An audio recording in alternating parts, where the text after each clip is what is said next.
They look fine during the day, but night is when the loss hits. Avoidants don't suffer loudly or publicly. They suffer when there's nothing left to distract them from themselves. During the day, they stay functional. They stay busy. They stay composed. Productivity becomes a shield, and independence becomes a performance. They answer messages, go to work, keep moving, and convince both themselves and others that they're unaffected. But night removes the stage. When the world goes quiet, there's no role to play and no one to prove strength to. That's when your absence becomes unavoidable, not as a thought, but as a sensation. At night, the nervous system has no escape. There's no momentum to hide behind, no problem to solve, no audience to impress. The stillness exposes what avoidance keeps buried during daylight hours. Avoidants aren't lying awake, replaying conversations, or analyzing what went wrong. They're lying awake because something inside them feels unsettled, restless, and unfamiliar. The body senses a loss before the mind gives it a name. Sleep becomes fragmented, thoughts loop without direction. There's a vague pressure in the chest, an irritation they can't explain, a sense that something essential is missing, even though they can't admit what it is. This is because what they lost wasn't just companionship, it was regulation.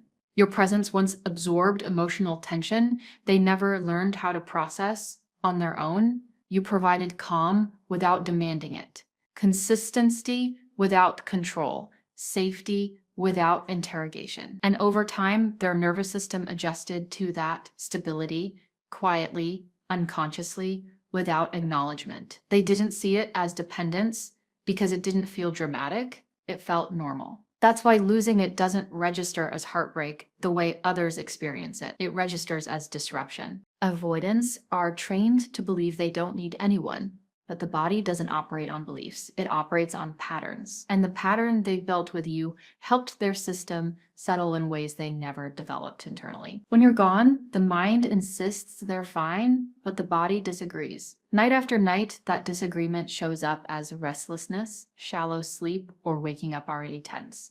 They don't think, I miss them.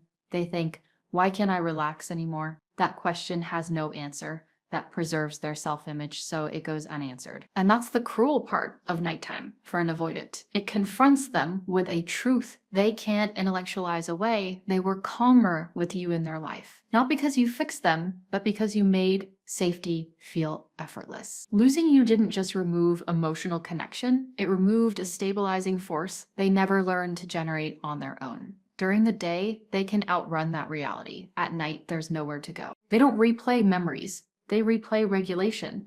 Avoidants don't lie awake at night, scrolling through old messages or reliving emotional moments the way anxious partners often do. They're not mentally rehearsing conversations or wondering what they should have said differently. Instead, what keeps them awake is a felt absence, a subtle but persistent sense that something inside them no longer settles the way it used to. The loss registers in the body long before it ever reaches conscious thought. That's why it's confusing even to them. Avoidants lie awake, not thinking about what you said, but feeling what disappeared. Your calm presence, your emotional steadiness, your ability to remain grounded even when they distanced, withdrew, or shut down. You didn't chase their emotions or overwhelm them with demand. You stayed regulated when they couldn't. And over time, their nervous system learned to borrow that stability. It wasn't dramatic. It wasn't labeled as reliance. It just became the background state of their life. When they only notice once, it's gone. This is why their grief doesn't look like longing. It looks like irritability, restlessness, a low-grade tension that never fully turns off. They don't sit there thinking, I miss them. They sit there wondering why they can't relax anymore, why sleep doesn't come easily, why silence suddenly feels louder than it used to. Because what they lost wasn't emotional stimulation, it was regulation. You acted as a stabilizing force that helped their system stay balanced, especially during moments of stress they never learned how to process internally. They didn't lose a person in the way others describe loss. They lost a nervous system anchor, someone whose presence quietly signaled safety without requiring vulnerability on their part.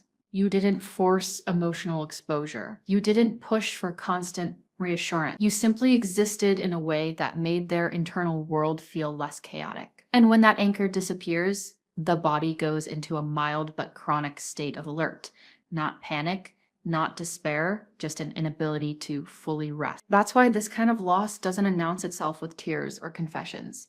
It disrupts sleep. It shows up in shallow rest, early waking, or nights where the mind won't fully shut down. The body keeps searching for the familiar state of calm it once accessed through you. And because avoidants are trained to suppress emotional dependence, they can't connect the discomfort to its source. They tell themselves they're fine. They tell themselves they've moved on. But the body keeps telling a different story quietly, consistently, every night. This is also why they may seem emotionally unaffected on the surface. They aren't ignoring the loss. They simply don't experience it through memory or nostalgia. They experience it through dysregulation, through the absence of ease, through the unsettling realization that something fundamental changed, and they don't know how to get it back without confronting what they were never supposed to need in the first place. Losing you didn't hurt their heart first. It destabilized their identity. Avoidants don't define themselves through connection. They define themselves through independence, through self-sufficiency, through the belief that they don't need anyone to feel whole or stable. I'm fine on my own isn't just a preference for them, it's a survival strategy. It's how they've learned to stay safe in a world that once taught them closeness came with cost. So when you were in their life, they didn't see you as a pillar. They saw themselves as untouched. But when you left, something cracked. Not emotionally at first, structurally. The identity they built on not needing anyone suddenly felt unstable, and they couldn't understand why. They told themselves the story they've always told, that they're better alone, that relationships complicate things, that freedom means distance. Yet despite repeating those beliefs, their internal experience didn't match the narrative anymore. Something felt off. Something felt heavier, and they couldn't explain it without challenging who they believed themselves to be. Independence, for an avoidant, only works when someone else is quietly absorbing the emotional weight. That's the part no one talks about. Their self-sufficiency isn't self-contained, it's supported. It relies on having someone nearby who can hold space, regulate emotion, and soften tension without asking for anything in return. You were doing that, not through effort or sacrifice, but through presence, through consistency, through your ability to stay emotionally available even when they pulled back. And because it was subtle, they never named it. They didn't see you as essential because you never demanded to be. You didn't make your support loud. You didn't tie it to conditions or control. So it felt invisible until it was gone. When you left, the emotional load didn't disappear with you. It landed back where it had always belonged, inside them, and suddenly the independence they prided themselves on required more energy than it ever had before. More effort, more control, more emotional suppression. This is the real cost of losing you. Not sadness, not longing, but exposure. They were forced to confront parts of themselves they had successfully outsourced without realizing it. Anxiety. They didn't know how to soothe. Emotions they didn't have language for. A nervous system that had relied on proximity to calm down. Losing you didn't make them feel abandoned. It made them feel uncontained. And that feeling threatens the very identity they've used to survive. That's why avoidants often become colder after loss, not softer. They double down on self-sufficiency. They retreat further into autonomy because admitting that losing you destabilized them would mean admitting they were never as untouched as they believed. You weren't just a partner. You were a quiet stabilizer in a system built on denial. And once that stabilizer is gone, the illusion of independence becomes much harder to maintain. They can find company, but not containment. Avoidants often appear to move on quickly after a breakup, and on the surface, it looks convincing.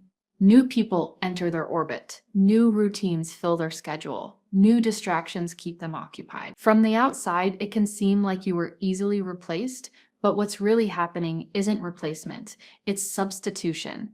And substitution only works for the ego, not for the nervous system. Avoidants move on fast in a superficial way because novelty is stimulating and non-threatening. New connections don't ask for depth. They don't carry emotional history. They don't expose old wounds. With someone new, avoidants can perform independence. Again, they can stay charming, distant, and in control. There's no expectation to be emotionally available because nothing meaningful has been built yet. This creates the illusion of relief, but it's temporary. Because novelty distracts the mind, not the body. Sleep doesn't respond to novelty.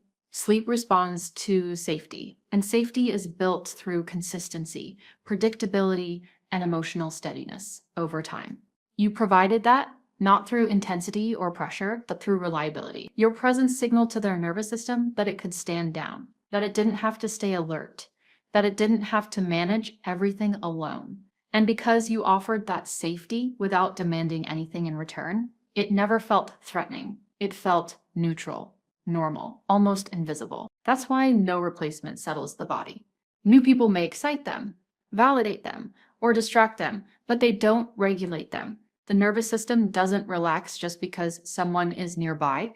It relaxes when it feels understood, accepted, and safe without conditions. Those states take time to build, and avoidants rarely stay long enough in one place to let that kind of safety form again. They don't give new connections the consistency required to create containment, even if they want the outcome. So instead, they cycle, one connection after another, one routine after another, always moving forward, never settling.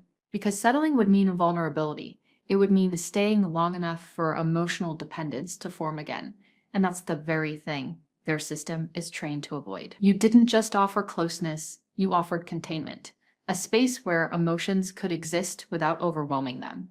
A presence that made their internal world quieter. This is why, despite appearances, they feel more restless after you're gone. Their ego feels reassured by attention and novelty, but their body remains unsettled. And no matter how many new faces pass through their life, the nervous system keeps searching for the familiar sense of safety it once had with you. Not because you were replaceable, but because what you provided can't be replicated through distraction, only through depth. And depth was something they never learned how to sustain once they had it. Regret doesn't speak, it repeats. For avoidance, regret doesn't arrive as clear thoughts or emotional confessions. It doesn't sound like I should have tried harder or I missed them. Instead, it shows up as a loop. The body keeps running when the mind is finally quiet. At night, when distractions are gone and control loosens, the unresolved loss begins to surface, not as memory, but as sensation. Avoidants don't feel guilt the way others do. Guilt requires emotional access, and regret requires reflection. Avoidants are trained to suppress both. So rather than sadness or longing, what they feel is discomfort without a clear cause. Restlessness that makes it hard to lie still. Irritation that has no obvious target. An unnamed pressure in the chest that doesn't rise into panic but never fully fades. And beneath all of it, a subtle sense that something essential is missing, even though they can't articulate what it is. This is why their regret doesn't say, I miss them. That sentence would require vulnerability and self-awareness. They've learned to avoid. Instead, the thought that keeps looping is simpler and more unsettling. Why doesn't anything feel settled anymore? There's no nostalgia attached to it, no image of you. Just the recognition that life feels slightly off balance. No matter how busy or successful they appear during the day, the mind looks for explanations, stress, work, routine, but none of them fully account for the feeling. That's how regret operates in avoidant psychology. It doesn't confront them all at once. It erodes. It repeats itself quietly through the nervous system. Night after night, the body remembers a state of calm that no longer exists. And because they never labeled that calm as something you provided, they don't connect the discomfort to you consciously. They just know that rest doesn't come as easily anymore. Sleep feels lighter. Mornings feel more tense. Silence feels heavier than it used to. The loop continues because nothing resolves it. Avoidants are skilled at moving forward without processing. They close doors without looking back. But the nervous system doesn't follow the same rules as the intellect. It doesn't care about decisions or narratives. It remembers pattern. And the pattern it remembers is a time when their internal world felt quieter, more contained, more stable. Losing that doesn't produce grief in the traditional sense. It produces dysregulation. This is regret without language. It doesn't cry. It doesn't confess. It doesn't reach out. It tightens. It hardens. It repeats until something changes, or until they learn to tolerate the discomfort as their new normal. And for many avoidants, that loop becomes the background noise of their nights, a constant reminder that something meaningful was lost, even if they never allow themselves to name it. Admitting this would mean admitting dependence. And for an avoidant, dependence isn't just uncomfortable, it feels dangerous. That's why they don't reach out at 2 a.m. to confess loss, even when the night is heavy and sleep won't come. They don't send messages saying they're struggling or that something feels wrong. Silence for them isn't indifference, it's self-protection. When the loss starts to surface, avoidants don't soften, they tighten control, they intellectualize what they feel instead of experiencing it. They explain it away as timing and compatibility or personal preference. They become more rational, more detached, more certain in their decisions. And on the outside, this looks like clarity. It looks like strength. But internally, it's a defense against something they don't know how to hold. They go colder because warmth would invite questions. Warmth would open the door to vulnerability, and vulnerability would force them to confront a truth they've spent a lifetime avoiding. That losing you affected them deeply. Saying losing you cost me isn't just an admission of pain, it's an admission of need. It challenges the identity they built to survive. The identity that says, I don't rely on anyone, I'm fine on my own. I don't get attached. That identity kept them safe. Letting it crack now feels like risking everything. So instead of reaching out, they retreat further into control. They limit emotional exposure. They keep conversations surface level. They present a version of themselves that looks unaffected, even relieved. Not because that version is true, but because it's familiar. It's the role they know how to play, and playing it feels safer than admitting they lost something they didn't realize they depended on. This is why avoidants suffer privately. They don't process pain through connection. They isolate with it. They sit alone with the discomfort, convincing themselves it will pass if they stay disciplined enough, busy enough, detached enough. They believe acknowledging the loss would make it worse, that naming it would give it power, so they keep it unspoken, unshared, and unresolved. And in doing so, they let you believe they were unaffected. They let you believe you were easily replaced. They let you believe you mattered less than you did. Not to hurt you, but to protect the fragile balance they're trying to maintain inside themselves. Because admitting the truth would mean facing the reality that their independence was never as complete as they believed.